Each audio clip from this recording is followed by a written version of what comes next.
Well, welcome back to the channel.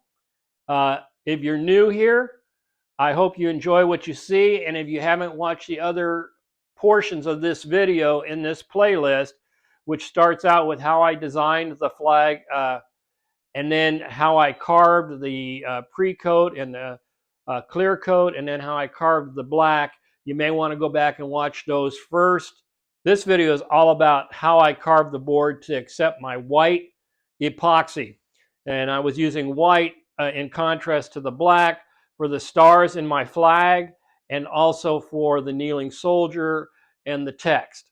The one thing I wanted to do with the white is make sure that it was opaque enough, as they call it, so you wouldn't see the black underneath it. I wanted it really to pop out. And so in this video, I cover the actual methods I used for mixing up and the pigments I used and how I made sure that that was opaque enough. The other thing I cover in this video that people don't realize at times is how important it is to actually make sure that the resin, the epoxy, is flowing down into that, and that when you're pouring it, you don't end up with a pocket in the epoxy that happens to be uncovered when you surface, which is always a bummer because then you have to do more repairs. So I talk about a toothpick technique in making sure that the epoxy runs into the carving where you want it to. And so those are a couple key elements maybe you want to look out for in this video. I also used a new technique. Normally, when I'm doing detailed work, I'll be using a 15-degree V-bit. And I recently took a course by Broinwood, who's pretty well known if you don't know of his channel, for doing wood inlays. He does really, really exquisite wood inlays. And I took a course by him. And people had asked about this before, and I always wondered about using a tapered ball nose. And that's what he uses. So I did a couple wood inlays. I did a wooden flag, which I'll do a video on eventually. And his technique is using a tapered ball nose versus a V-bit. And his tapered ball nose is actually finer than my V-bit. So he uses a 12.4 degree tapered ball nose, and I use a 15-degree V-bit. And the advantage of the ball nose is that it's a little heftier and it doesn't break as easy.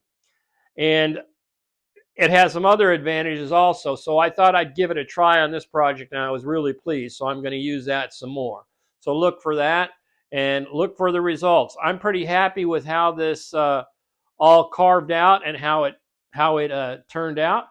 I'll give you a couple other tips and tricks in the video. So hopefully you'll watch it through and you'll pick up a tip or trick or two. There's always a tendency to try to speed through it or whatever, but if you do, you're going to miss some stuff.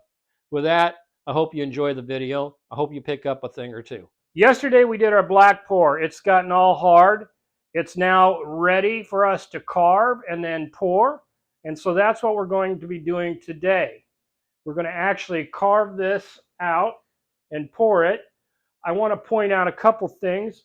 You'll see that I've attached the board with screws. We started to get a little bit of cupping, not much, just a very little, but I don't want to take a chance on it moving or anything else the rest of the way. So I've got this fastened down with screws. Sometimes we have to do that and make sure the board is nice and flat and there's no cupping that interferes with how deep the bit goes. I wanted to point that out. That happens occasionally, and so it's something we have to deal with. The other thing, as the moisture gets sucked out, the board tends to cup a little. The other thing that we're going to be doing is we're going to be using two bits. I'm going to try something new.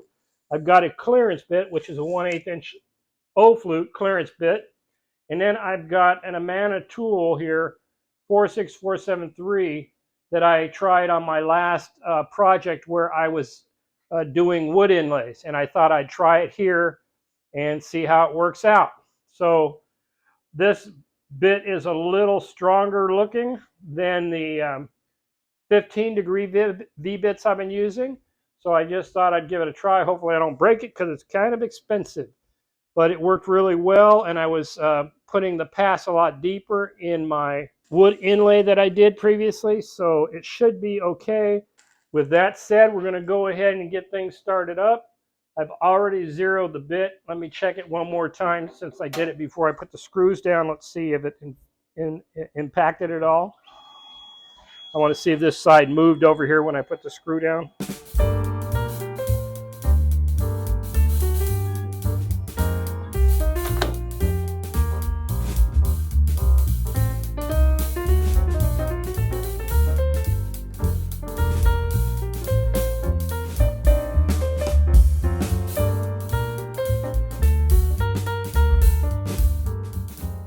As I mentioned a little bit ago, I'm switching bits.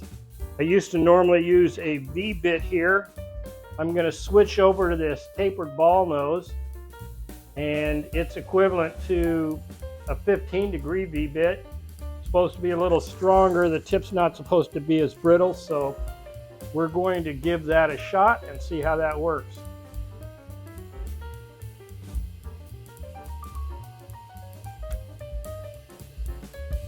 And that's why I leave the foam down there. This is a 6mm shaft, and I'm trying to put it in a 1/4-inch collet. That won't work. So now I've got the bit in. Now I need to come back and zero it. Also reduce the spindle speed. The one area I'll be particularly interested in is this trigger area over here to see if I get the little trigger guard. That's kind of very, very small vector, and I'll see if we actually get deep enough there.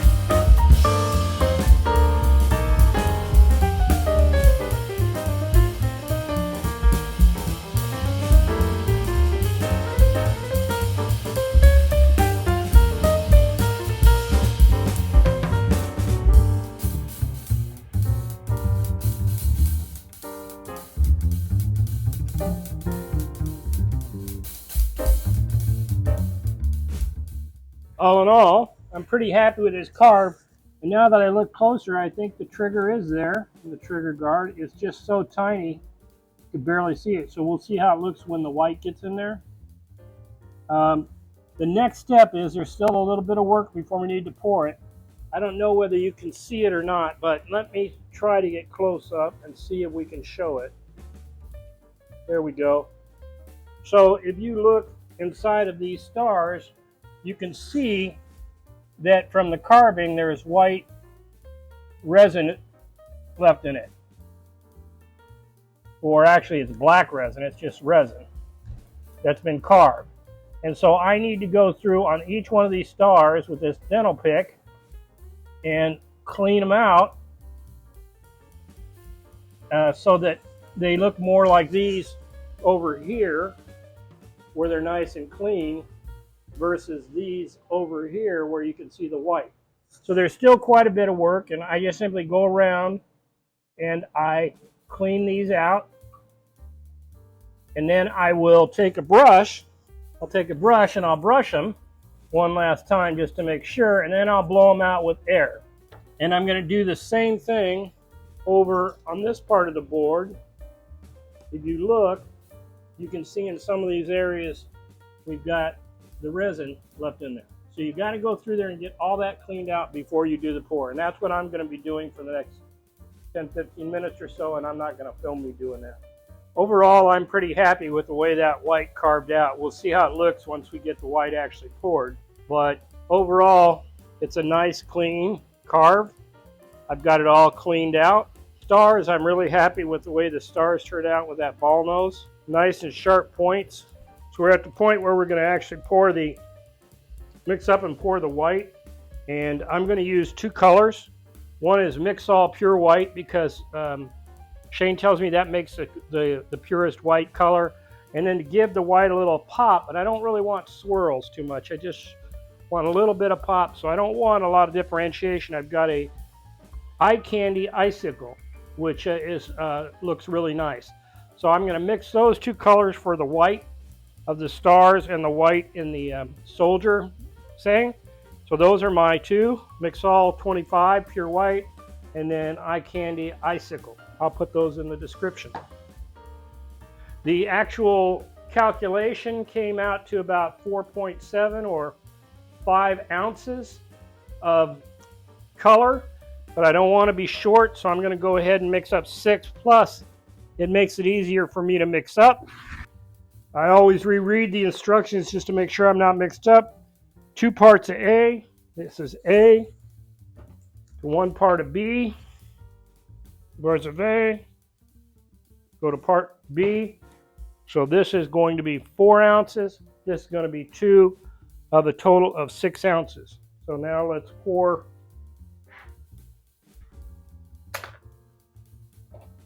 part A, the bigger part.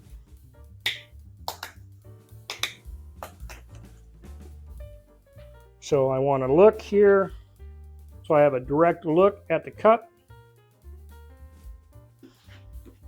I need to get eye level with the cup, so I'm first going to get down here and get exactly eye level with it.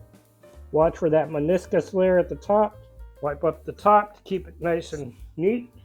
So now that's part A, and I want 2 ounces of part B. Remember, you want to get eye level. As a younger man, I'd be on my knees. It's always hard to get up.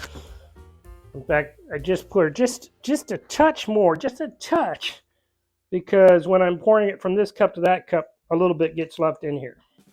I've got a cup to put scraps in. Mixing spoon, because I'm mixing so little, I don't need anything big. I'm going to pour this into this, and I try to pour it right in the middle, not on the sides, because it makes it harder to scrape everything together if I do it on the sides. But I do take this to get as much out as I can, and I scrape the sides so that I waste the least amount possible. I'm going to set my timer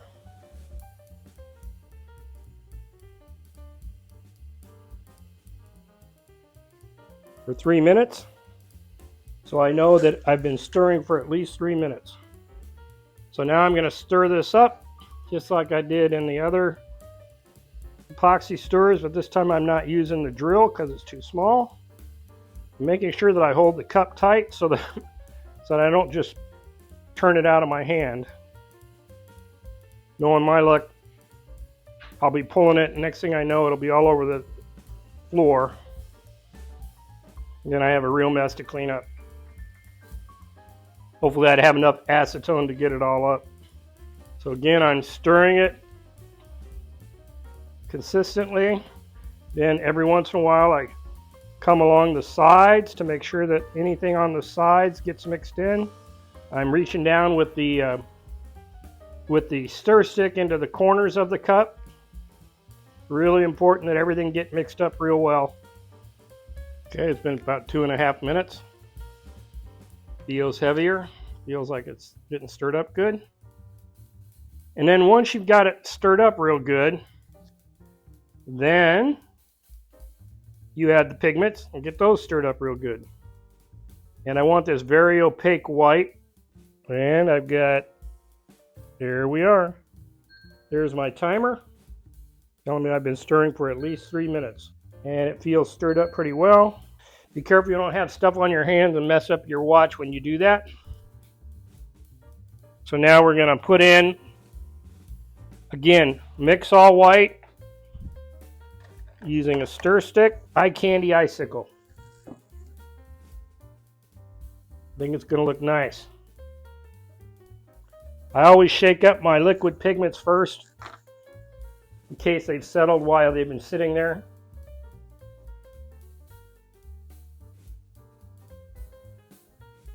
I'm really not worried about putting too much of that liquid white in there because I want it very opaque. So come over to camera and you can see it getting white, but right now it looks more like a clear milky white. I want it nice and white. It's getting there. I'm going to put a little more of that mix all white in there.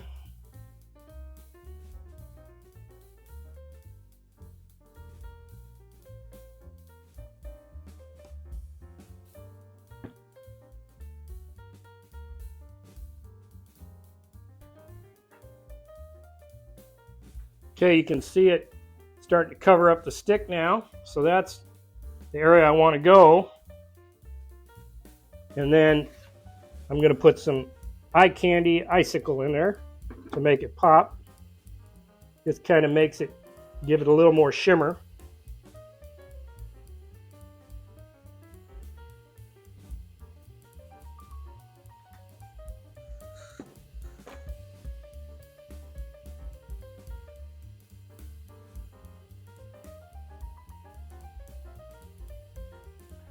Now you got to be careful with this pigment, this icicle especially. It wants to go all over the place. It's so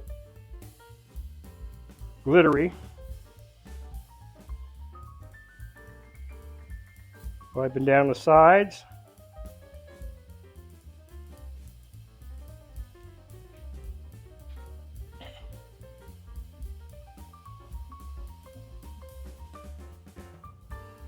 Once again, pulling it up.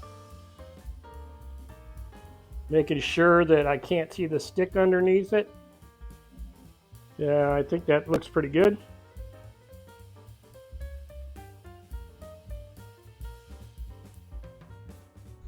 What you see me doing is keep looking at the color to make sure it looks like it's going to be nice and opaque. I don't want the black showing through.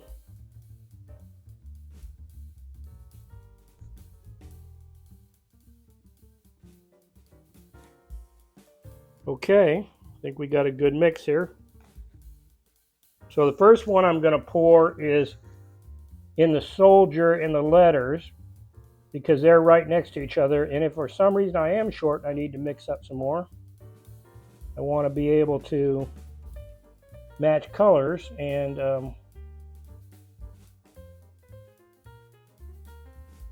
if I'm with the stars, I could be a little off from one star to the next.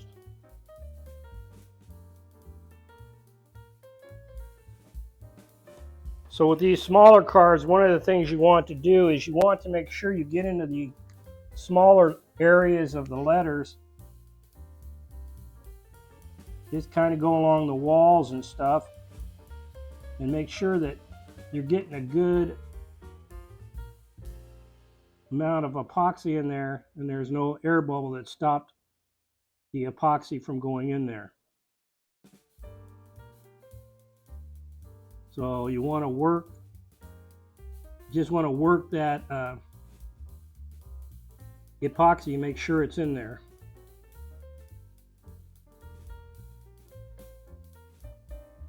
Not held up by an air bubble.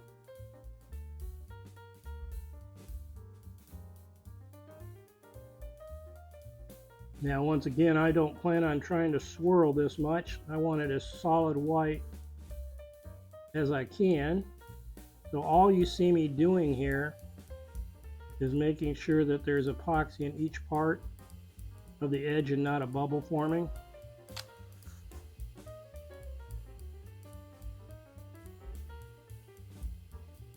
This was such a nice clean carve, I don't think I'm going to have a problem with that.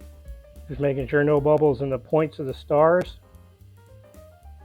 Okay, now bubble issues usually aren't a problem with this core because you've got a layer of resin under there and no wood for the bubbles to generate from. So this is usually a lot less problems with bubbles. And so now that we've got everything stirred up, we're going to go ahead and hit it with the torch one time here and see how it goes.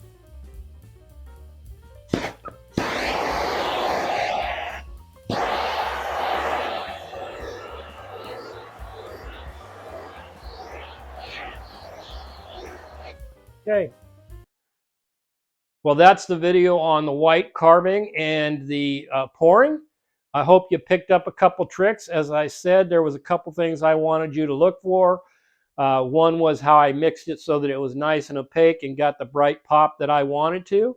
Number two was how I used the toothpick to make sure that the resin was going into the right areas. Another thing that I used was a 15-degree, instead of using a 15-degree V-bit, I used a 12.4 degree tapered ball nose. If you picked up some other stuff, that would be great. I hope you enjoyed the video. If you did and you think I deserve it, please give me a like. I hope you're enjoying the series of videos or my previous videos on how to do multicolor epoxy or how to make jigs for the CNC, etc. If so, you may want to subscribe so you can get notified when I put out new videos. And the video following this now will be surfacing and finishing this flag, which will come out sometime in the next few days or week. I haven't put that video together like I had put these 3 carving videos together. I've got the footage, I just need to find time to put it together, while at the same time doing the production that I need to with cribbage boards and other things that I have to produce in my shop. I hope you're having a great day, and I hope things go smoothly for you until we meet again in this medium. Take care.